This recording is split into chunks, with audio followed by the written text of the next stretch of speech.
Assalamualaikum warahmatullahi wabarakatuh.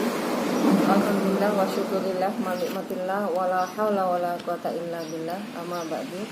Yang kami muliakan pengasuh Pondok Pesantren Darul Falah Kiai Haji Muhammad Fadil SKOMI, yang kami hormati Kepala Sekolah SMK Darul Falah Ustadz Najmul Baldan SPD, yang kami hormati Ketua Program SMK Mini Ustadz Dadang Kurniawan, Bapak-bapak, ibu-ibu, tim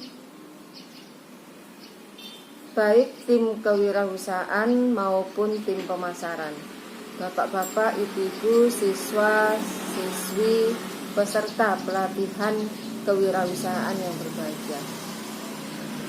Pada kesempatan kali ini kami akan menyampaikan materi tentang pemasaran.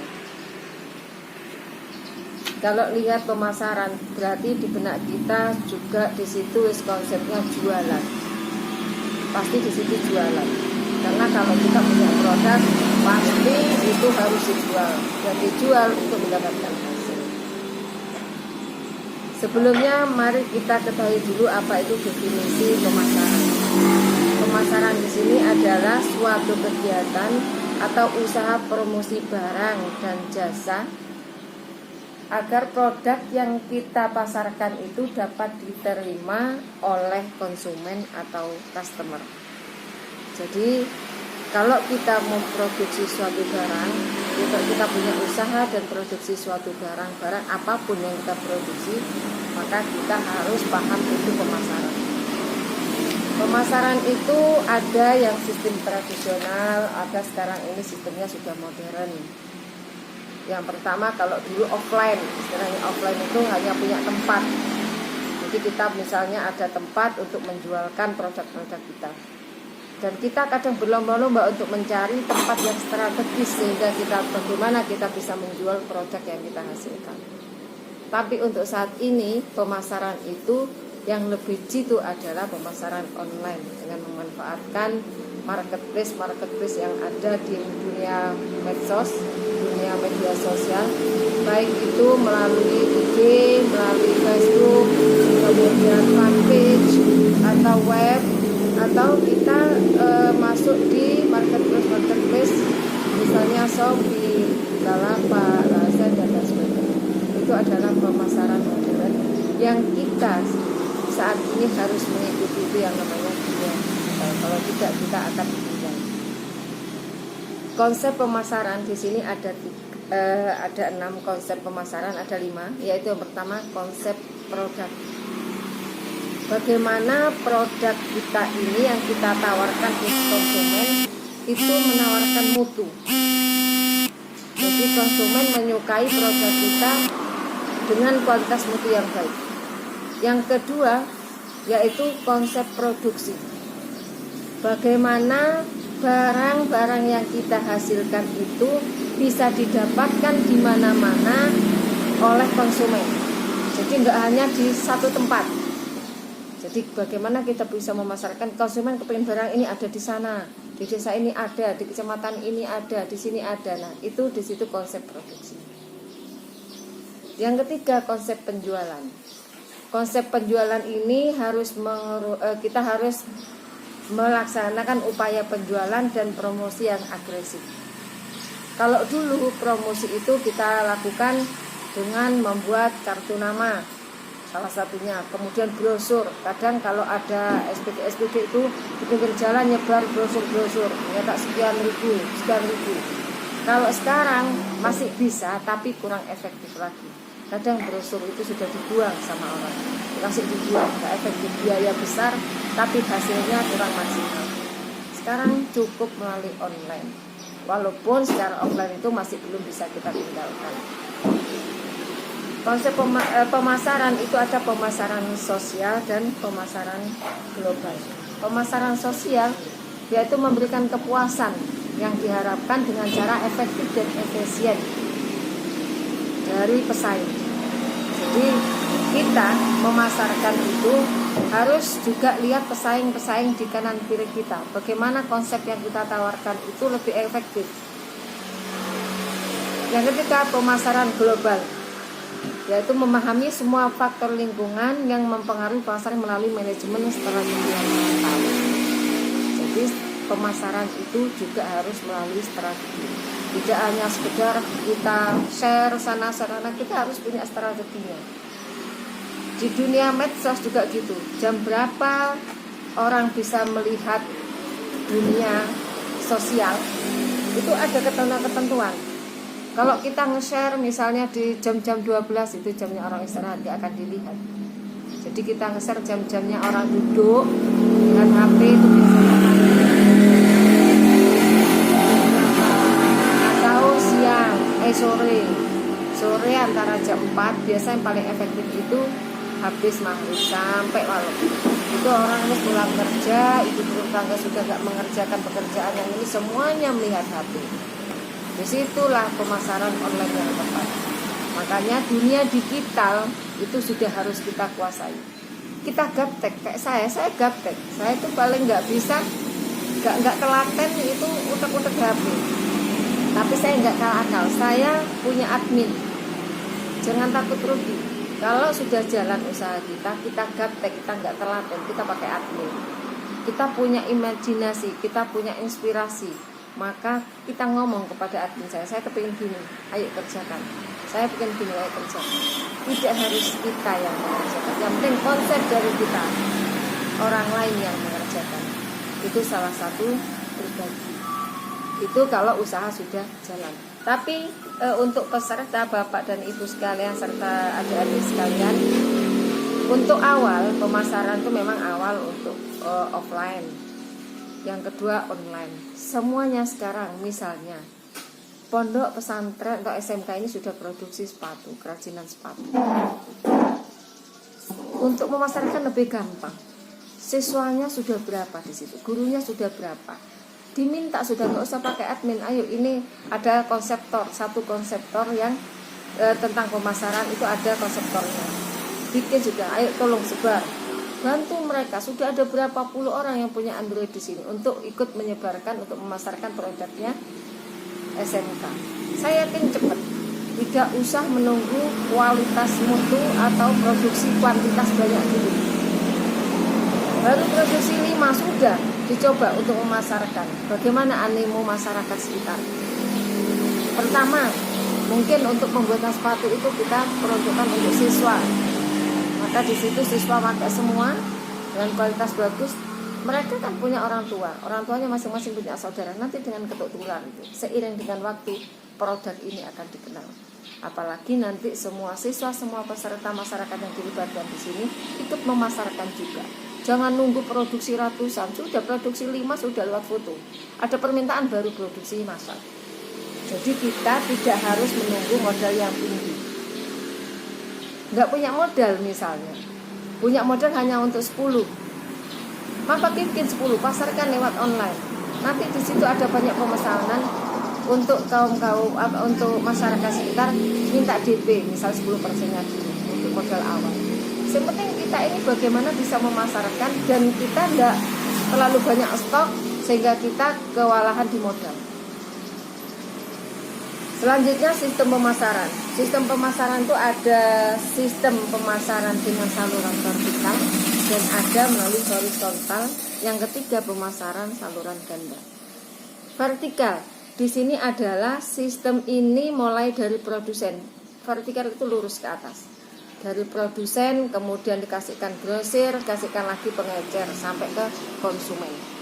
Itu pemasaran secara vertikal, sistem vertikal. Jadi ini modul lama ini. Orang tua dulu juga begini sudah. Bikin dari produsen, kemudian dikasihkan grosir, kemudian pengecer langsung ke konsumen. Yang kedua, sistem pemasaran saluran horizontal. Nah, sistem ini suatu kerjasama antara dua lebih perusahaan yang bergabung. Jadi kita bisa bergabung dengan perusahaan misalnya tadi dengan Google melalui Facebook misalnya. Itu kan perusahaan lain, perusahaan Facebook melalui WhatsApp status kita jualan melalui status juga perusahaan lain itu. Jadi tidak hanya dengan kita tapi sudah horizontal dengan menggunakan sinergisitas.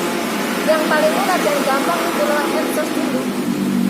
melalui status, share di IG, share di Facebook. Facebook belum punya berbayar, pakai yang gratis. Insya Allah itu aku nyantol. Bayangkan berapa orang peserta di sini semua ikut memasarkan. Itu insya Allah ada yang nyantol. Nggak usah pesimis, optimis. Sudah di-share aja hasil produksi kita. Strategi pemasaran itu juga ada strategi secara primer dan ada strategi kebutuhan selektif. Primer itu menambah jumlah pemakai. Misalnya sekarang SMK ini memproduksi sepatunya masih kalangan siswa. Kalau sudah jalan produksi untuk kalangan dewasa atau guru-guru orang dewasa, sudah jalan lagi, tambah lagi untuk pemakai kalangan anak-anak. Nanti sepatu olahraga. Nah, di situ adalah menambah jumlah pemakai. Jadi tidak hanya satu style. Di situ masuk ke dunia untuk wanita, untuk laki, untuk anak, orang dewasa dan remaja. Kemudian meningkatkan jumlah pembeli. Bagaimana caranya? Dengan tadi cukup dengan memanfaatkan media sosial yang kita miliki, yang tidak butuh biaya. Kalau kita buka toko berapa ratus juta yang kita butuhkan. Jadi kita menggunakan yang ada sudah, HP yang kita miliki itu sudah semua peserta di sini ikut memasarkan. Itu lebih efektif dan modalnya tidak banyak. Kalau perlu satu orang yang dikasih tanggung jawab, kan sudah ada tim pemasaran di sini. Saya dulu awalnya sebagai contoh, awalnya mau buka online itu juga kayaknya ragu, laku apa enggak. Ternyata tatkala saya ngambil admin di situ, saya yakin si admin itu juga punya rezeki sendiri, nyantol, dan ternyata hasilnya lebih untuk bayar admin. Jadi jangan ragu bahwa dunia medsos itu sangat ampuh untuk pemasaran online. Kemudian strategi kebutuhan selektif, mempertahankan pelanggan. Kalau bisa pelanggan yang kita miliki, yang sudah tetap, jangan sampai lepas, jangan sampai dia melirik produk lain. Kalau kita sudah punya brand, nanti SMK ini kalau sudah jalan, maka bikinlah satu brand yang simple tapi itu nanti menarik. Kita ajukan, nanti kami bisa membantu jalurnya untuk meloloskan brand kita. Itu nanti ada pendaftarnya gratis di kementerian, itu brand.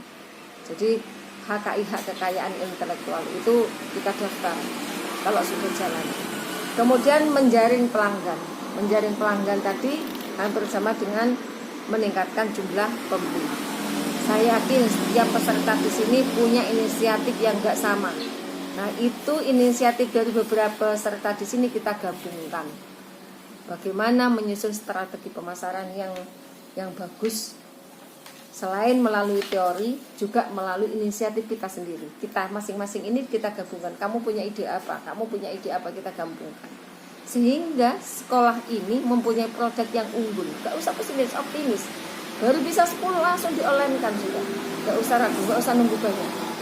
Jadi kita gerak, action itu gak usah lambat, langsung aja action.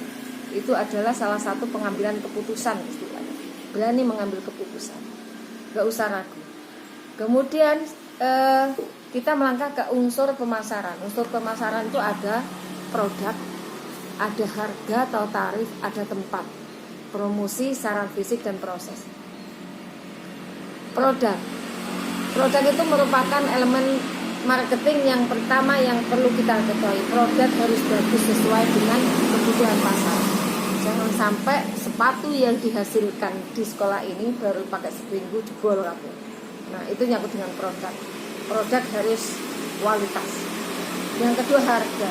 Bagaimana harga itu bisa bersaing di luar? Kalau merek A dengan kualitas yang sama dengan mereknya SMK, sepatu SMK Darul Falah, tatkala kita pasarkan di luar, maka harga kita harus berani bersaing. Misal di bawahnya, tapi dengan kualitas yang, karena mereka terkait dengan promosi atau banyak orang, kita kan langsung kita memakai promosi kita dengan nggak usah bayar iklan istilahnya gitu. Yang ketiga yaitu tempat. Tempat ini juga merupakan promosi, salah satu promosi yang tidak bisa kita remehkan juga. Itu penjualan offline. Jadi kalau tempat kita sudah dikenal, tapi mengenalkan tempat itu juga sekarang gampang. Mengenalkan tempat itu bisa melalui online, sehingga orang mencari, nanti di situ didaftarkan di Google Map. Google Map di sini mungkin sudah ada, jadi SMK Darul atau perusahaannya sudah. Selain SMK perusahaannya, usaha sepatunya itu kalau bisa ada nama sendiri. Nama perusahaan dengan nama brand itu usahakan beda. Nama perusahaannya misalnya UD apa, disupport oleh SMK ini. Kemudian brandnya sendiri, misalnya sepatu apa mereknya yang mempunyai arti. Salah satu contoh misalnya kayak usaha kami, CV-nya CV Bhinnestari Kreatif Craft, brand kita yang kita pakai bisnis. Ada salah satu contoh perusahaan PT rekanan kita juga, itu ada PT Alra. Ya, PT Alra. Ternyata Alra itu adalah singkat kepanjangan dari Alhamdulillahirabbil alamin. Monggo untuk SMK ini mulai dipikirkan brandnya memakai brand apa, usahanya apa. Jadi jangan sepatu SMK, jangan begitu. SMK itu menjadi baik, support baik, disupport oleh SMK ini. Itu salah satu trik usaha pemasaran tempat di situ. Sehingga nanti ini kaitannya dengan tempat. Jadi tempat itu nanti didaftarkan di Google Map sehingga orang semuanya tahu sepatu ini di mana tempatnya. Kemudian promosi juga merupakan variabel periklanan. Tadi sudah saya sampaikan, promosi itu bisa offline, bisa online. Online banyak cara dan banyak tempat. Bisa di IG, status yang paling sederhana, di Facebook ada fanpage.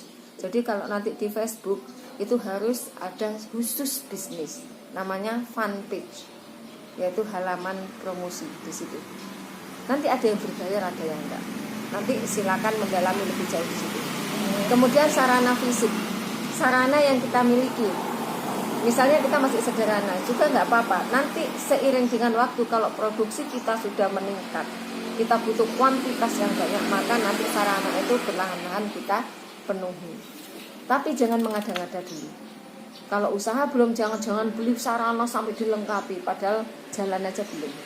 Sudah yang dimiliki ini jalan, gunakan apa yang ada. Misalnya buka instalasi juga gitu, jangan bangun yang mewah sudah. Gedungnya ada di sini, manfaatkan dulu satu ruangan kecil untuk etalase. Gunakan yang ada dulu. Baru nanti seiring dengan waktu kita bangun sesuai kebutuhan. Bukan kita itu bangun pas kurang dibutuhkan, itu akan membuang dana. Kemudian proses merupakan suatu upaya perusahaan dalam menjalankan melaksanakan aktivitas, memenuhi kebutuhan dan keinginan konsumen. Semuanya melalui proses, mulai dari awal kemudian sampai akhir. Dalam usaha juga pasti itu adalah kendala pemasaran, itu pasti juga. Jangan dianggap enteng. Tatkala kita terjun di lapangan, kendala itu kadang lebih besar dari apa yang kita bayangkan. Kendala itu ada kendala internal, ada kendala eksternal. Kendala internal yang pertama yaitu perencanaan strategi pemasaran tidak matang. Jadi walaupun kita memasarkan, gak hanya asal memasarkan, kita harus punya strategi. Disusun dulu, dibutuhkan dulu, dipikirkan strateginya gimana. Jangan asal wis dodol, jangan. Nanti jangan salah, kurang matang, akhirnya jeplak di jalan. Yang kedua, target pasar yang terlalu lebar. Kita boleh berangan tinggi, cita-cita tinggi, wis langsung memasarkan tingkat dunia, boleh. Tapi kita jangkauan kita kecil dulu. Misalnya ini, kita sudah produksi sepatu, sudah. Langkah awal bagaimana bisa mencukupi sepatunya siswa-siswi yang ada di sini. Langkah kedua, meningkat lagi. Selain itu kita pasarkan ke semua guru. Kemudian seiring dengan waktu meningkat lagi, semua keluarga guru di sini harus pakai produknya sepatu SMK Darul Falah. Baru nanti kalau ini sudah mapan, semuanya sudah percaya dengan produk, sudah pede dengan produknya sendiri, melebar ke instansi-instansi sekitar sekecamatan Pesanggerahan, meluas ke kecamatan lain, sekabupaten, dan seterusnya. Kemudian tidak melaksanakan pemasaran marketing secara optimal, maka di situ akan gagal. Masalah pasaran yang dipengaruhi oleh harga. Nah, harga di sini juga menentukan. Jangan terlalu mahal, juga terlalu rendah sehingga kita tidak mendapatkan hasil, juga nggak bagus. Jadi kita up. Nanti disepakati tatkala sepatu itu sudah jadi, kita up-nya berapa persen. Biasanya di situ saya sendiri itu biasanya 30% dari HPP, harga pokok penjualan, ditambah nanti itu hanya hitungan sendiri. Kemudian jumlah pemasok yang tidak mencukupi terkait dengan bahan. Pastikan kalau kita mau produksi barang, bahan itu sudah ada channelnya masing-masing, channel yang pasti. Siapa yang jadi pemasok bahan ini? Takutnya setelah ini model ini bahan yang sampean produksi nggak ada, hanya cukup untuk 1 atau 2 sepatu. Pastikan memproduksi itu bahan yang mudah nyarinya. Jangan produksi yang bagus tapi barangnya sulit, bahan bakunya sulit dicari, juga nggak akan jalan. Kemudian manajemen yang tidak terorganisir. Maka di sini susunan kepengurusan di tim pemasaran nanti harus jelas, organisasinya harus jelas. Siapa yang jadi adminnya, siapa yang bagian produksi, itu sudah harus jelas. Kemudian rencana finansial yang tidak diatur secara matang. Baru hasil sedikit jauh hasilnya berjalan. Mungkin kalau setahun 2 tahun hasil itu jangan dinikmati, dikembangkan untuk pengembangan usaha. Sebagai contoh saya itu baru menikmati hasil 7 tahun setelah usaha saya. Jadi tak kembangkan lagi, ya serat ikat pinggang lah, sehingga kita bisa mengembangkan usaha itu tidak harus pinjam sana sini. Walaupun suatu saat nanti kalau kita sudah besar, kita memang butuh dukungan modal dari pihak lain, misalnya dari perbankan. Tapi kalau sudah jalan, kalau belum jalan jangan sampai pinjam bank. Menurut saya itu nanti kita belum hasil sudah dipotong bunga, sudah dipotong administrasi, tambah kita nggak hasil. Yang B yaitu kendala eksternal, kendala dari luar, yaitu tekanan persaingan. Nanti tatkala kita sudah keluar di lapangan, tekanan eksternal dari pesaing-pesaing di sekitar kita itu mesti muncul. Kekurangan informasi yang akurat dan up to date, informasi tentang produksi kita produksi sepatu, maka keterangan yang valid tentang sepatu dan ini harus kita kuasai. Sekarang gampang cari itu, di Google aja klik banyak ini tentang ini, itu sudah ada semua. Kalau dulu mungkin kesulitan, sekarang lebih mudah. Buka usaha apa saja kita cari referensi untuk usaha kita itu banyak sekarang. Tidak usah kesulitan. Kemudian masalah pada lingkungan kebudayaan. Nah, kebudayaan di sekitar itu juga nanti akan mempengaruhi. Diterima enggak, ada limbahnya enggak produksi kita itu. Kalaupun ada limbah, itu akan merusak lingkungan enggak, mempengaruhi lingkungan enggak. Nah, itu harus juga menjadi pikiran kita nanti. Timbulnya rasa persaingan ataupun lingkungan saing, itu jelas yang akan muncul. Kekurangan dan tidak meneliti bahan mentah yang dibutuhkan. Kemudian rendahnya kemampuan tawar-menawar. Nah, di sini terkait dengan HPP. Kalau kita sudah menentukan HPP, harga pokok penjualan, maka kita sudah punya taruhan. Oh, ini saya turunkan sekian. Nanti di situ ada sistem. Kalau HPP sudah mapan, itu kita bikin step-step harga di situ. Harga grosir itu berapa, harga ecer itu berapa, harga sampai ke semen berapa, itu sudah kita tentukan. Dan itu jangan kita eman mengeluarkan ke grosir sekian itu nggak usah eman, nanti itu hitungannya volume nanti. Kemudian kurang tersedianya informasi pasar, maka barang yang kita produksi kita harus tahu dipasarkan di mana, terutama di lingkungan dulu. Kemudian rendahnya kualitas sumber daya manusia. Nah, ini terkait dengan pelatihan ini. Jadi sebelum kita produksi, kita kasih wawasan sedikit tentang kewirausahaan, tentang pemasaran. Nanti ada lagi pelatihan tentang HPP dan tentang pembukuan, dan itu harus dimiliki oleh peserta sebelum mempunyai usaha. Kalau sudah punya usaha, mereka sudah punya teori, itu tinggal melaksanakan actionnya saja nanti. Yang penting sangunya itu sudah ada. Kemudian kurang jelasnya jaringan pemasaran. Jangan sungkan-sungkan atau kita harus udah masarkan kepada siapa saja kita pasarkan, nggak usah sungkan, nggak enak hati, nggak usah. Kalau kita nggak enak hati dengan tetangga sudah produksi, kita nggak jalan. Yang namanya usaha itu memang harus tegar, harus berani mengambil keputusan, berani nanggung resiko dan sebagainya. Kemudian berfluktuasinya harga. Dengan fluktuasinya harga, maka tatkala menentukan harga, ambil harga bahan tertinggi. Jangan ngambil yang terendah. Takutnya tatkala ngambil harga terendah, turunnya harga, tatkala ada naiknya sampean nggak bisa menjual, maka pada waktu nyusun HPP, harga pokok penjualan, maka kita harus pakai harga tertinggi dari bahan baku yang ada. Mungkin dari saya beberapa ulasan atau paparan tentang pemasaran. Semoga sedikit materi ini bermanfaat buat bapak-bapak, buat siswa-siswa yang di sini. Semoga nanti semua peserta pemasaran ini, pelatihan pemasaran ini tidak hanya sebatas materi, tapi langsung action produksi dulu, baru nanti meningkatkan ke pemasaran. Ujungnya memang pemasaran. Nggak mungkin kita bikin produk nggak bisa masarkan untuk apa. Nomor satu, ujung tombaknya pemasaran. Maka selain dapat materi di sini, monggo baca-baca dulu di materi-materi yang lain. Dari saya cukup sekian. Mohon maaf apabila apa yang kami sampaikan kurang berkenan dan kurang lengkap. Wallahul muwaffiq ila aqwamit thoriq. Wassalamualaikum warahmatullahi wabarakatuh.